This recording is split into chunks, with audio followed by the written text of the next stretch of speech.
Pastor గారు మా ఇంటికి వచ్చి ప్రార్థన కూటం పెట్టండి అని ఎవరు అడగరు కదా. బర్త్డేకి పిలుస్తారు, యానివర్సరీకి పిలుస్తారు, కానీ ఇంట్లో సమస్యలు ఉన్నాయి, ఇంట్లో నెమ్మది లేదు, ప్రార్థన లేదు, వాక్యము లేదు. అయ్యా మా ఇంటిలో ప్రార్థన కావాలా అని మట్టుగా సిగ్గు, భయము. ఇంకెంతకాలం పసిపిల్లల్లాగా ఉంటారు? ఆత్మ బలము నొందుకోండి, ఇంకా పసిపిల్లల్లాగా ఉండకండి కదా. నన్ను ఉద్దేశించి చెప్తున్నాడు, నా ఇంటిలో వెలుగు లేదు, నా ఇంటిలో చీకటి ఉన్నది, నా ఇంటిలో ఇదిగో దురాత్మలు ఉన్నాయి, నా ఇంటిలో ఏముంది దాన్ని పారదోలాలి. ఎవరు రావాలా? దేవుని వాక్యం. నువ్వు అనుకోవచ్చు నేనే భక్తురాలను, నేనే ప్రార్థన చేస్తా, నీ లోపటి నుంచి అది పోకపోతే నువ్వు ఎన్ని ప్రార్థన చేస్తే ఏం లాభం? హల్లెలూయా.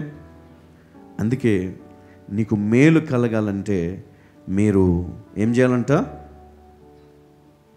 ఆ వాక్యము పైన లక్ష్యం ఉంచిన ఎడల మీకు మేలు. నిజమే, దేవుని వాక్యము ఖచ్చితంగా మనం బలపరుస్తుంది. ఎఫెసీ 5వ అధ్యాయము 25 నుండి 27 వరకు. పురుషులారా మీరును మీ భార్యలను ప్రేమించుడి, అటువలే క్రీస్తు కూడా సంఘమును ప్రేమించి. పురుషులారా మీరును మీ భార్యలను ప్రేమించి, అటువలే క్రీస్తు కూడా సంఘమును ప్రేమించి, అది కలంకమైనను ముడతయైనను. ఏం చేయాలంట?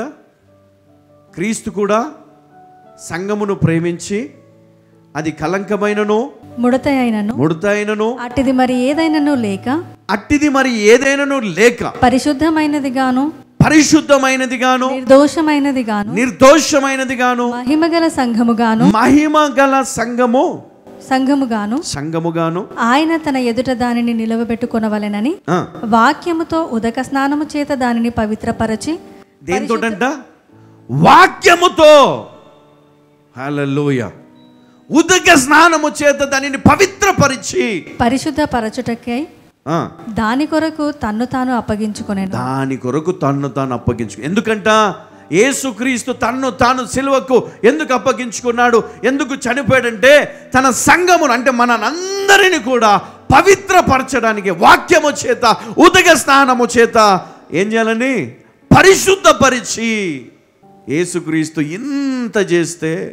ఇంత చేసి ఎందుకు? వాక్యానుసారంగా బ్రతకాలని చేస్తే ఆ వాక్యం తీసి నువ్వు అవతల పడేస్తావు, వాక్యం చెప్పే వాళ్ళని అవమానిస్తావు, వాక్యం చెప్పే వాళ్ళ వాక్యాన్ని తప్పుడు పడతావు, దాన్ని నలుగురితో కలిసి హేళన చేస్తావు. అది సాతాను యొక్క శోధన ద్వారానే అట్లా మాట్లాడతాం మనం కదా. పురుషుడు తన భార్యను ప్రేమించినట్లు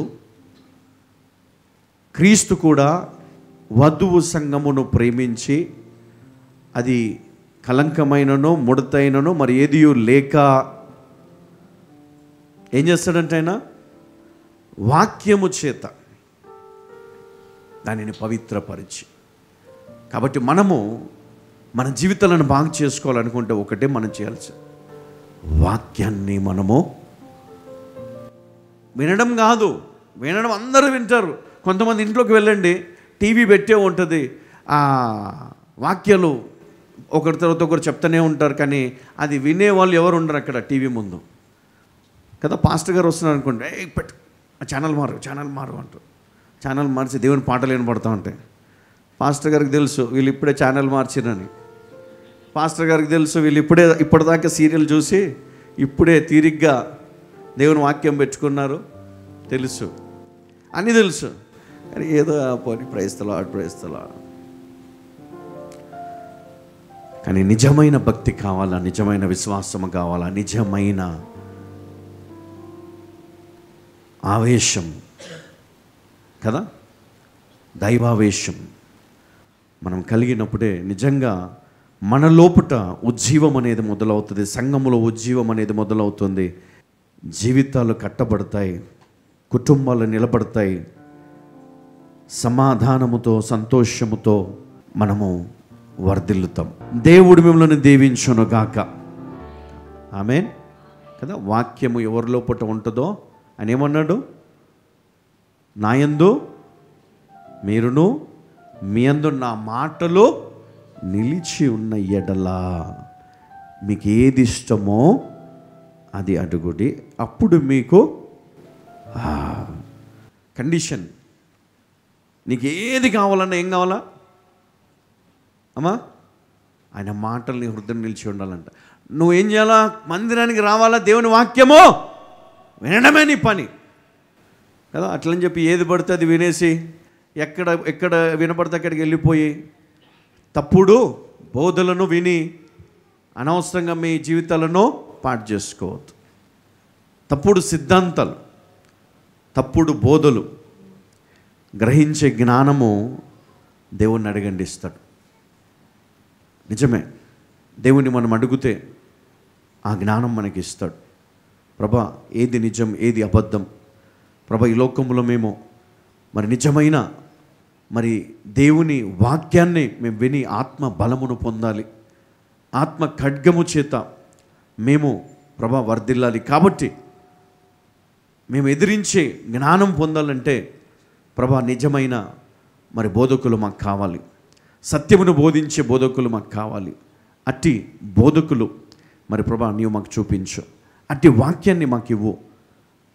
అవును ప్రభా, ఈరోజు వారు విన్న ప్రతి మాట వారి కుటుంబంలో గొప్ప దీవెన వారికి అనుగ్రహించునుగాక.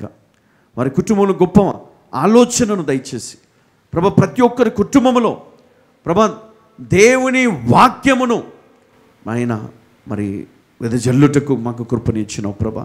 కావాల్సినటువంటి శక్తిని, కావాల్సిన జ్ఞానమును, మాకు కావాల్సినటువంటి చక్కటి మరి ప్రభా మరి కమిటీని మీరు దయచేయమని ప్రార్థిస్తున్నాను. నీ బిడ్డలందరినీ చేతి అప్పగిస్తూ ప్రార్థించి వేడుకుంటున్నాము తండ్రి.